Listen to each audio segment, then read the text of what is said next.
Madam President, it's really a very special honor for me to welcome President Dilma Rousseff to Davos for the first time. And we welcome you not only because you are the head of the seventh largest economy in the world, you are heading this year the BRICS, your grouping, but you are so well incorporating into your action and into your politics this notion of social inclusiveness, which we have identified as the world's most important risk if it is not addressed appropriately. And you, Madam President, I think you stand out because in the mandate of your presidency, in your first mandate, you have paid particularly attention to this notion of social inclusion. I just would like to mention the various social development programs which you have launched. I'm not going into the details, but you yourself, you have also your lifelong struggle and leadership for Brazil's democracy are also highly recognized around the world. You in some way epitomize the premise that true leadership demands and shows solidarity. As you have so well expressed, economic expectations cannot be based on creating more inequality, on macroeconomic imbalances, nor on external vulnerabilities. Social inclusion is one of the most important drivers of economic growth at the end. I just want to mention some of your achievements. One has been the lifting of 36 million people out from extreme poverty and integrating 40 million people into the middle class.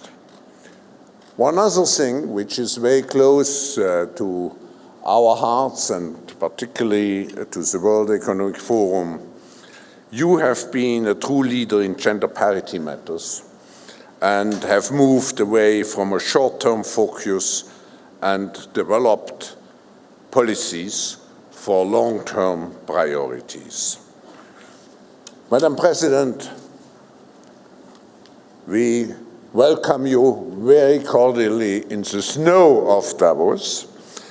And of course, we are very anxious to hear from you in a very decisive year for Brazil, to hear about your policies. Ladies and gentlemen, please welcome the President of Brazil.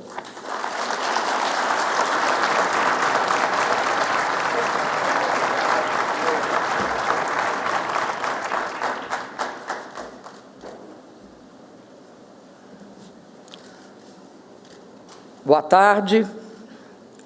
Good afternoon, Mr. Klaus Schwab, founding president of the World Economic Forum, heads of state and heads of government, cabinet ministers, members of my delegation, ladies and gentlemen, representing the business and financial communities, ladies and gentlemen, journalists, photographers, and cameramen. Ladies and gentlemen at large. More than 5 years have gone by since the onset of the global financial crisis, the deepest and most complex crisis since 1929. Government leaders, members of the business community and workers found themselves before the difficult challenge of avoiding the worst, while engaging in an effort to rebuild the path towards prosperity, towards resumption of production activity, investments, and particularly job opportunities. All economies had to face up to the task of recovering business confidence, the kind of confidence that is really key and essential for good economic performance.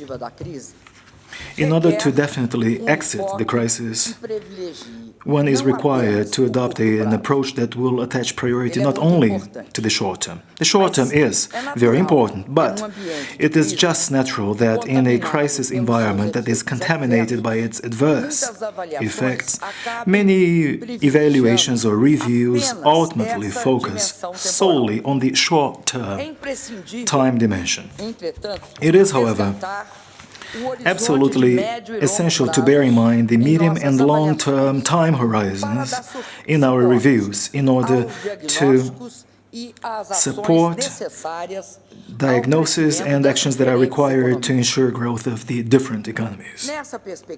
From that perspective, even if it is true that developed economies show clear-cut signs of recovery, the fact remains that emerging economies will still continually perform a strategic role. We are, after all, talking about those countries that have the biggest investment opportunities and prospects for expanding consumption.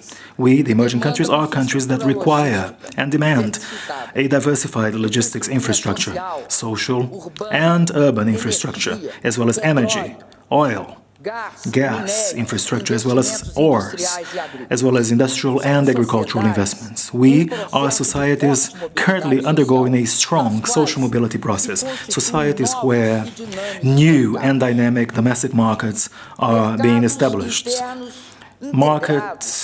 Domestic markets that are made up by hundreds of millions, sometimes even billions of consumers.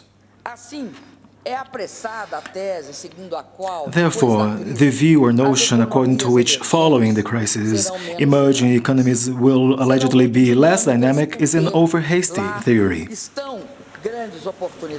They will be more dynamic precisely because that's where huge opportunities lie, especially considering that the current investment and trade flows and high employment rates, as well as the current outlook for business opportunities available in these economies, point precisely to a different direction, and they point towards the direction of opportunities currently available. The fact is that since the developed economies have been the hardest hit by the crisis, once they come out of the crisis, they will certainly create a more favorable global environment for everyone. A more favorable global economic environment. Brazil, in turn, has been going through a deep social transformation in the past few years. By means of a speedy social mobility process, Brazil is becoming a mostly middle-class nation. Let me just share a few figures with you that reflect or illustrate that fact. 36 million men and women who have been taken out of extreme poverty in the recent past, plus the 42 million Brazilians who have been uplifted and mainstreamed into the middle class, which went from 37% of the population up to 55% of the Brazilian population between 2003 and 2012 alone. To date. The average mean per capita income of Brazilian families grew 78% in the same period. In the past 3 years, we have created 4,500,000 new job posts. We have created a large domestic mass consumer market. We are currently one of the world's largest markets for automobiles, computers, mobile phones, refrigerators, pharmaceuticals, and cosmetics. However, only 45% of Brazilian households currently have a computer. 55% of Brazilian households have an automatic washing machine. 17% have a freezer, and 8% have a flat-screen TV set, which clearly shows the size of the demand yet to be met in Brazil and the related business opportunities. We have developed a huge contingent of citizens who now enjoy better standards of living and more access to information, as well as a greater awareness of their rights. Citizens who now have new hopes, new wishes, and new demands. Some of these new Brazilian citizens were in the recent June demonstrations of last year out in the streets. And the last year June demonstrations are an inseparable part of our process of building democracy and fostering social change. My administration did not crack down on those demonstrators. Much on the contrary, we heard and we understood the voices of the streets. The demonstrators did not ask for a return to the past or the life of the past. Rather, they asked for progress towards a future of more rights, more participation, and more social gains. We know all too well that democracy breeds a desire for more democracy. Social inclusion leads to an expectation for more social inclusion. Quality of life arouses a yearning for more quality of life, a yearning for more and for better services. It is our view that all of the achievements attained thus far will always be nothing but just a beginning. We must change this outstanding energy out there, available and demonstrated by the Brazilian people out in the streets, into accomplishments that will benefit everyone.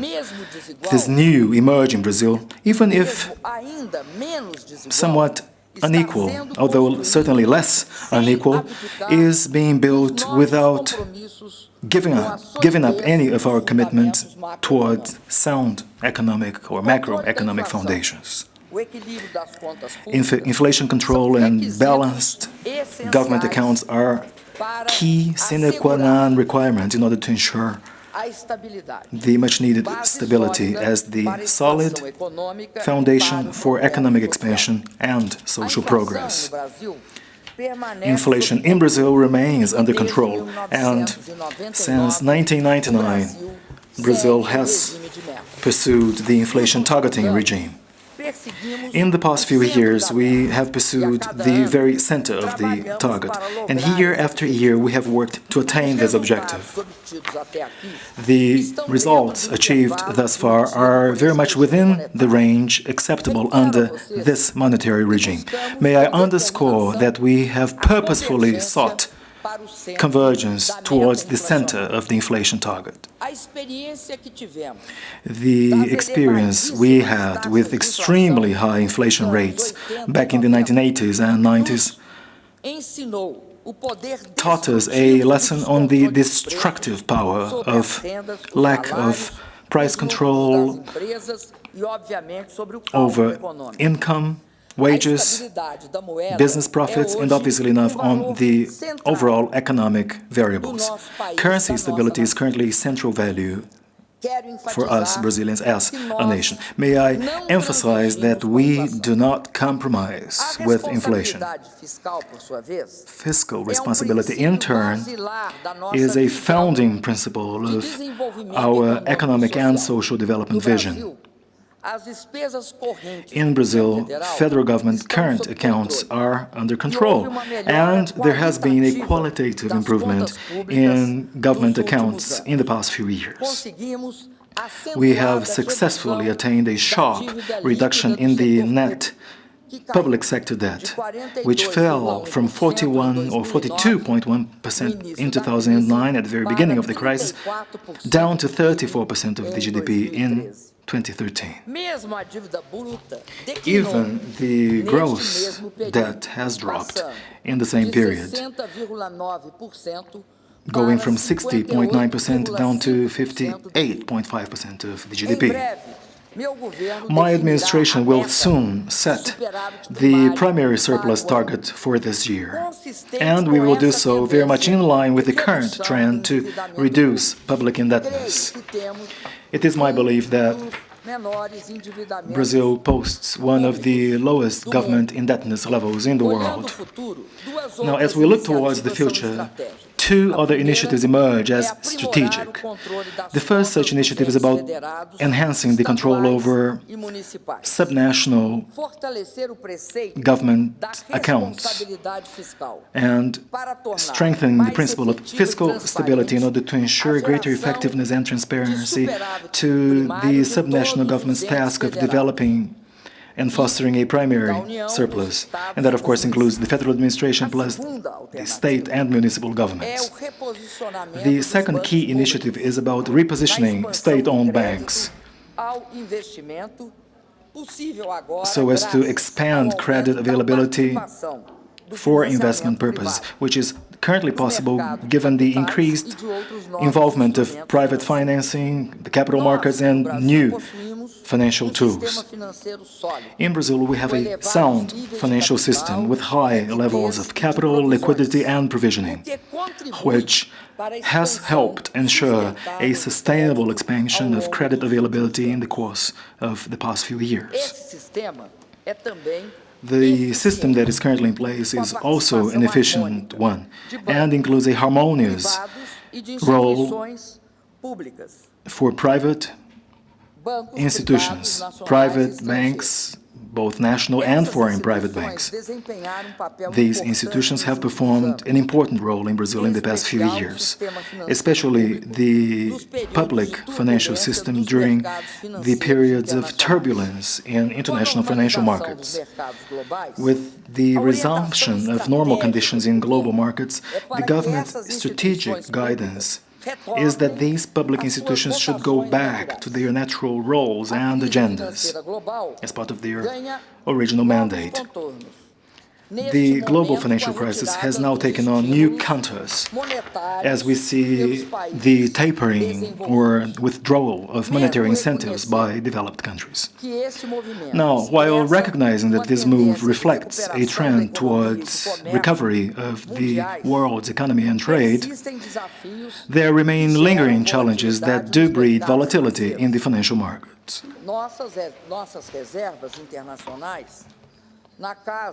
Our international reserves currently stand at about $376 billion and as such provide a safe cushion to absorb that volatility. Furthermore, the Schwab program designed by the Brazilian Central Bank has succeeded in providing an element of credibility and stability to our foreign exchange market. Brazil's first line of defense is our floating foreign exchange policy. In parallel, the broad flow of foreign direct investment in 2013 coming to $64 billion, FDI flows that remain clearly directed to Brazil, further strengthens our resiliency to the changing financial and monetary conditions. From day one in my administration, we have been keenly aware of the need to evolve towards a new stage.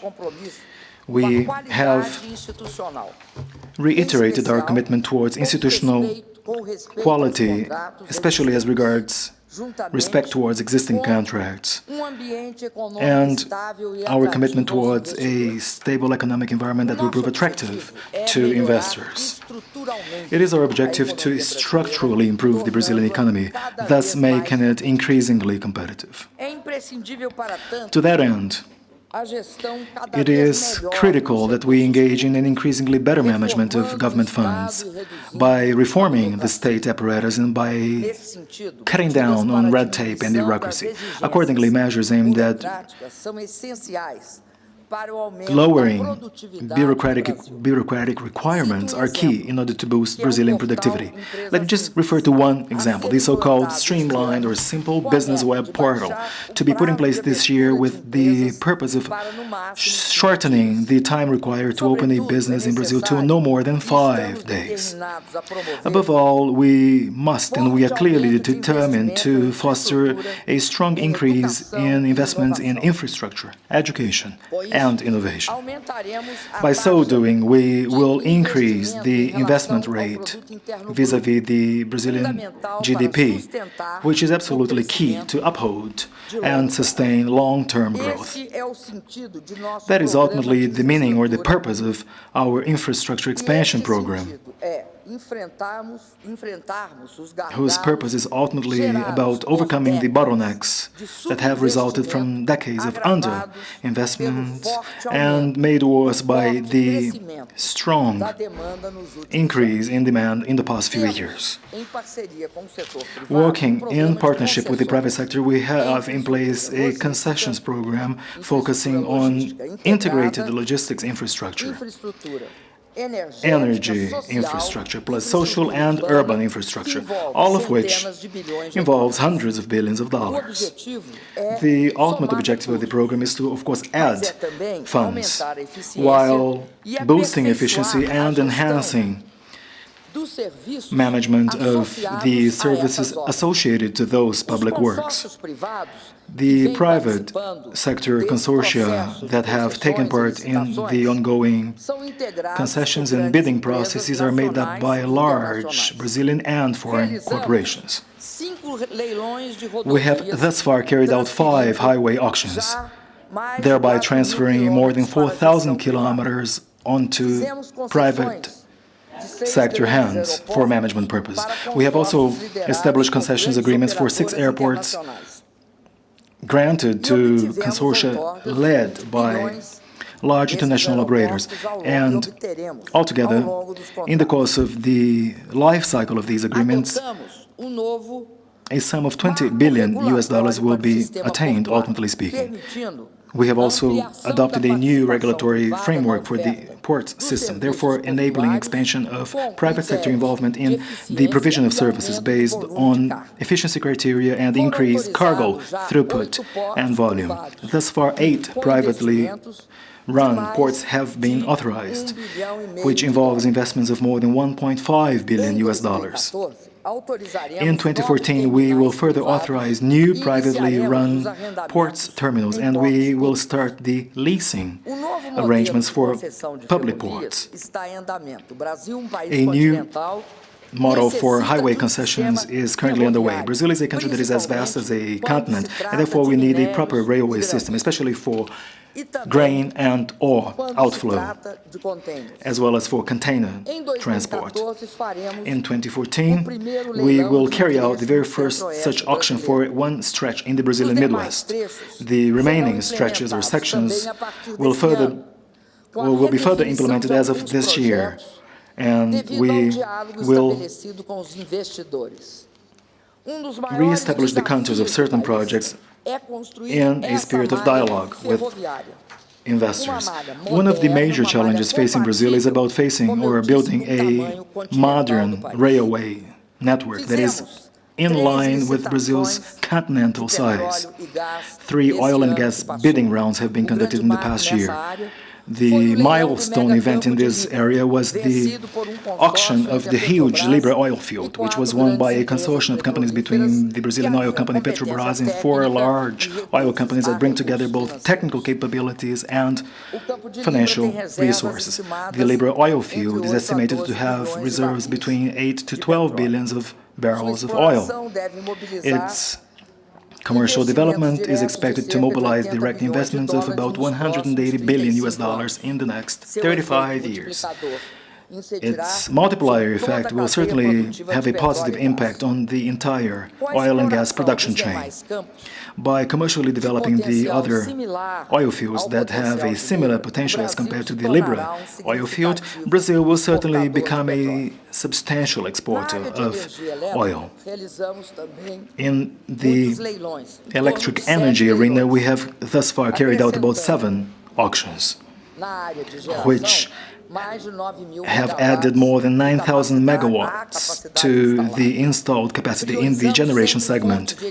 We have always attached priority to renewable sources of energy in our energy mix. Brazil's energy mix is, by the way, one of the world's cleanest energy mix. In the transmission segment, about 10 auctions have been carried out, thus adding more than 20,000 kilometers to the country's transmission grid.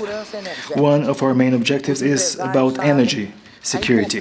The businessmen and women in the audience are all too aware of the importance of planning in advance for system expansion, and they also know that the certainty of a regular supply is absolutely key to inform one's investment decision. The urban agenda is very much at the center of our concerns.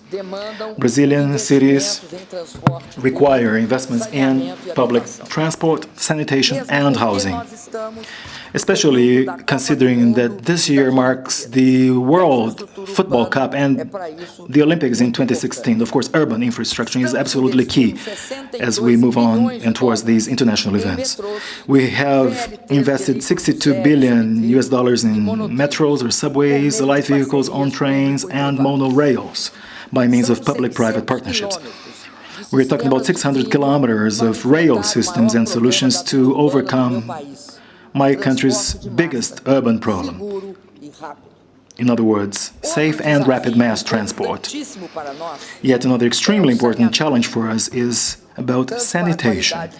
And that is important not only to ensure higher standards of living, but also an important challenge as regards the funds required, especially for building sewage and water treatment systems. We are currently investing $36 billion to expand the basic sanitation services. $36 billion currently being invested in sanitation. As you know, Brazil is home to the world's largest freshwater reserve. But we also have extremely dry regions in Brazil, as is the case of portions in northeastern Brazil. Now, in order to expand the water supply, we are currently investing $14 billion in dams, water mains and canals, as well as water supply systems and cisterns and wells. Hundreds and thousands of these solutions are being put in place. As I wrap up my comments on this point, may I say a few words about a program of which I am very proud as implemented in Brazil. I'm talking about the My House, My Life program, our low-income housing program. Since 2011, we have contracted for the building of 2,240,000 housing units, of which 1.5 million have already been delivered. Through this program, we have ensured access to housing to the poorest segments of the population by combining public funds and financing in a total of $87 billion. As such, we have established something that is extremely important. I'm talking about a financial equation which, considering the population's income, has enabled the program without nevertheless creating any risk to the real estate industry. Yet another infrastructure challenge is about the task of extending our high-performance, high-capacity broadband network throughout the Brazilian territory. Such a network will also serve as the foundation for the educational policy we have put in place, which attaches priority to inclusion and quality. Education will increasingly perform a twofold function in Brazil. On the one hand, it will shape a democratic nation, thus ensuring perennial eradication of stark destitution and poverty in Brazil. It will also ensure that Brazil will not experience any setback in terms of social economic equality. Furthermore, on the other hand, it will anchor our growth on technology and innovation, thus shaping the knowledge economy. So we're talking about a twofold role of education, which are absolutely key in Brazil. It is our objective to develop a generation of young experts, researchers, and scientists. We are currently engaged in fostering the largest expansion of the federal, higher, and technological education network in our history. For that reason, we have democratized access to government-run universities. We have also broadened our school grants or scholarship programs, as well as funds made available for students to have access to private sector universities, thus benefiting no less than 2,400,000 young people from low-income families who would otherwise not have a way to make it to private universities. We have also put in place a nationwide examination for admission to higher education by putting in place a fair, efficient and merit-based model. Our Science Without Borders program is currently providing young people in Brazil with the opportunity of studying in the world's best universities. The only selection criteria is to have a good score in Brazil's nationwide competitive examination, which is, by the way, a sine qua non condition for students to qualify and be eligible to any of our programs. As part of the Science Without Borders programs, we're talking about 101,000 scholarships for universities from 39 different countries in the fields of engineering sciences, exact sciences, and technology. In a partnership with the private sector and working with all business federations, we have deployed a broad-ranging technical education program. And just to give you an idea, in a little less than 2 years, we have gone beyond the threshold of 5 million enrollments in these technical education programs. In conclusion, I would like to say to you that Brazil's historic decision to allocate no less than 75% of the oil revenues, royalties, in both the pre- and post-salt layer oil deposits, plus 50% of the social fund of the pre-salt layer revenues for the education sector will allow us to do even more. We will change the oil industry's finite wealth into a perennial asset available to our population. In other words, education. The alchemy of changing oil into knowledge or education will certainly benefit our production infrastructure. Properly trained and developed workers will be able to create more productivity in the economy, and therefore will be in a position to apply knowledge and innovation in their practice. And that, of course, will certainly lead to more productivity. Furthermore, our Inova Empresa, or Business Innovation Program, has mobilized $14 billion in the form of government funds allocated for research and development. Brazilian agriculture is a success story reflecting a positive partnership between the private sector and the public sector in terms of engaging in innovation and absorbing scientific and technological knowledge. It was precisely thanks to the technology developed by Embrapa, Brazil's agricultural research organization, and the technology developed by Brazilian agribusiness, that we were able to boost our grain production by 221% in the past 2 decades. And we did so by expanding the planted acreage or area by only 41%. So we're talking about a growth level of no less than 180% in agricultural yield or productivity, which has allowed Brazil to enjoy record-level grain harvests. In the 2014 harvest, we are expected to harvest more than 195 million tons of grains, while reducing deforestation and disseminating sustainable cropping practices. During the Copenhagen Climate Conference, we voluntarily undertook to reduce greenhouse gas emissions by 36% at the minimum. We then broke a taboo, and we showed clearly that yes, it is possible to produce in a sustainable fashion and also produce in an equally efficient fashion. May I, in conclusion, voice the following remark. The time has arrived for us to overcome defensive stances and recognize the role of world trade in economic recovery. The historic global agreement reached at the World Trade Organization renews hope for a balanced completion of the Doha round. Brazil is ready, and Brazil is also committed to bi-regional Mercosur-European Union negotiations with a view to a trade agreement.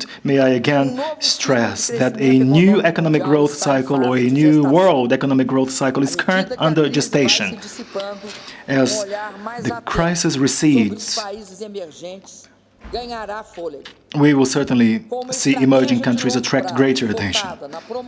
With a long-term strategy focused on fostering investments, on education, and on increased productivity, we hope to come out of the current international crisis even better off. Brazil is currently one of the broadest frontiers of business opportunities in the world. Our success in the next few years will be associated to partnership arrangements established with investors from Brazil and from throughout the world. We have always welcomed foreign investments.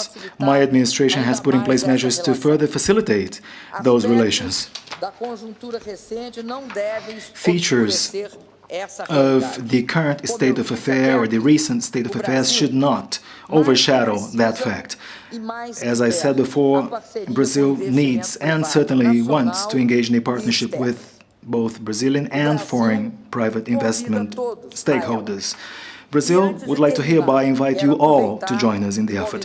And in conclusion, may I take the opportunity to invite you all to join us in the upcoming World FIFA Football Cup, the Cup of all cups, to be hosted in Brazil next June. May I also use the opportunity to invite you all to please join us in the upcoming 2016 Olympics in Rio. Brazil is the country of football. Yes, we all love football, and I'm certain that together with other countries in the world, I would not be bold enough to say with all other countries in the world, but may I say with the vast majority of other countries in the world, we all enjoy football and have it as one of the most important forms of asserting values such as peace. And also, it is a form of tackling prejudice, all forms of prejudice. May I also say that we are poised and ready for the upcoming World Cup. The investments I refer to are also investments aimed at the upcoming World Football Cup. But above all, they are investments that have stemmed from Brazil's domestic needs. May I also say that we have our arms open, wide open, to welcome visitors from all over the world. Thank you very much once again.